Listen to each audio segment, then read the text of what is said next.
Hi everyone, welcome back. I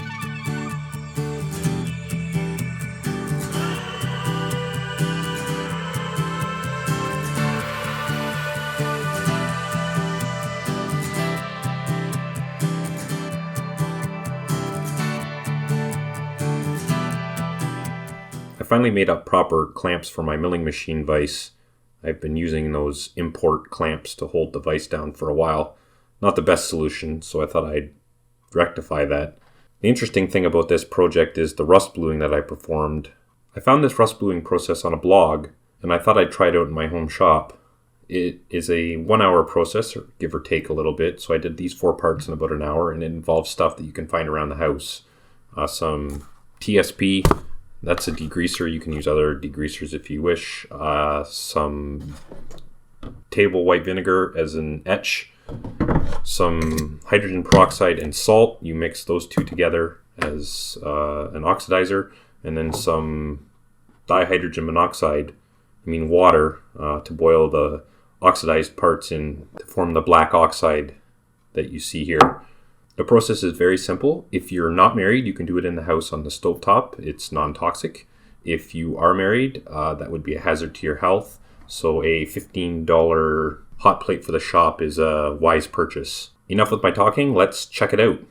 The first step in the process is to thoroughly clean and degrease the parts. I used a warm TSP solution. I find that it is one of the quickest ways to remove all grease from the parts. There are safer options. You could use rubbing alcohol and then wash in a warm dish soap if you prefer to do it that way. It's hard to beat TSP. Just make sure you wear gloves and don't mix it too strong. Next up, the parts were etched in some common household vinegar, or 5% acetic acid. You can get stronger acetic acid at the grocery store. I think they call it pickling vinegar. It sat in here for about 5 or 10 minutes. Traditionally, rust bluing is a long process that often involves humidity cabinets. The reason it's a long process is because it takes time for the rust to develop. You need a way to speed up the corrosion process if you want a quicker process. I recalled an experiment we did in high school that involved a reaction involving hydrogen peroxide, salt, and steel wool. We studied the reaction as it was measurably exothermic, that is, it gave off a fair bit of heat. I also found a blog that suggested this method in my searching. I'll link to it in the video notes below.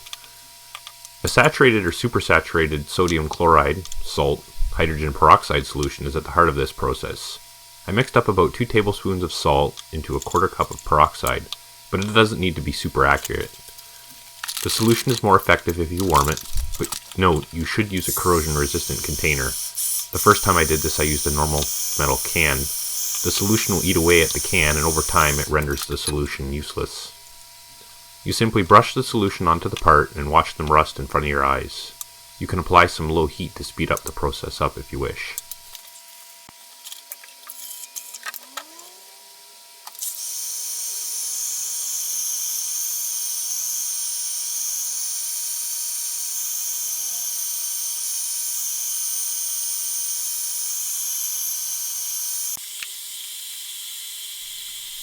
The black magic in this process, is boiling the parts in hot water.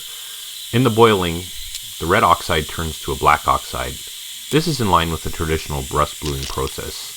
I lightly wipe the parts off, being careful not to remove the rust, and then place them in boiling water for about a minute or so. The parts are then removed. Traditionally, the parts are now wire brushed, but I prefer to wipe them down with a cloth. An important engineering note is appropriate now. If you are performing this process on hardened parts, you should be very mindful of something called hydrogen embrittlement. I won't go into the details, but if you don't take proper precautions with hardened parts, there is significant risk the parts will develop cracks.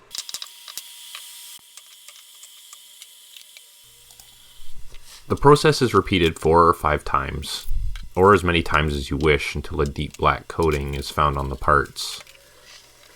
The reaction that takes place is a very interesting one. The red oxide, or rust, chemically known as Fe2O3, is transformed into a black oxide, chemically known as Fe3O4. I think the process was finally explained by a fellow named Gerhard Schor in the late 1920s, but like most things, the process has been in use much longer than our base understanding of it.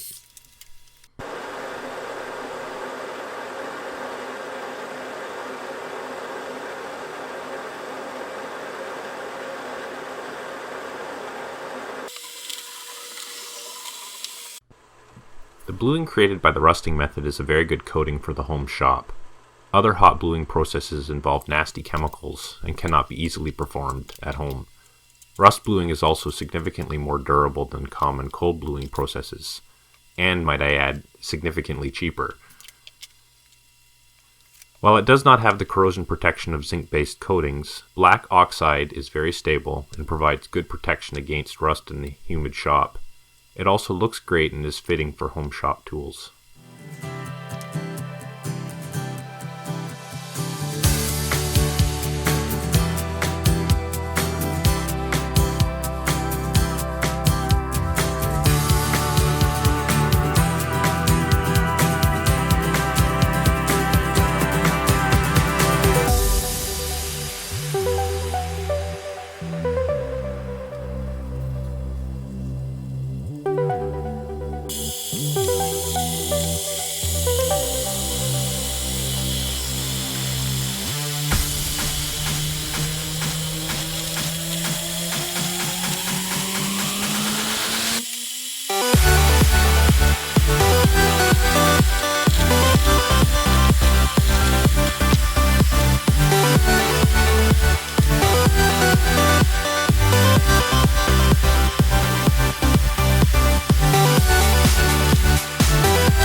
For the last boil, I use fresh water and boil longer, about 20 minutes. After this, I allow the warm parts to dry, and while still warm, fully immerse them in oil to soak. Some folks suggest you need to use deionized or reverse osmosis water. I'm just using standard tap water. It has a total dissolved solids of about 150 parts per million. Does RO or deionized water work any better? I don't really know.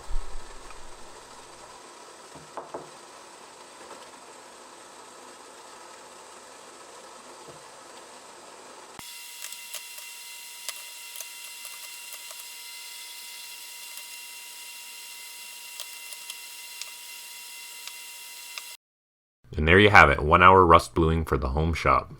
Up next is how I made the clamps for my milling machine vise. It was a straightforward project, but fun nonetheless, and I even got to use the forejaw.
See you next time.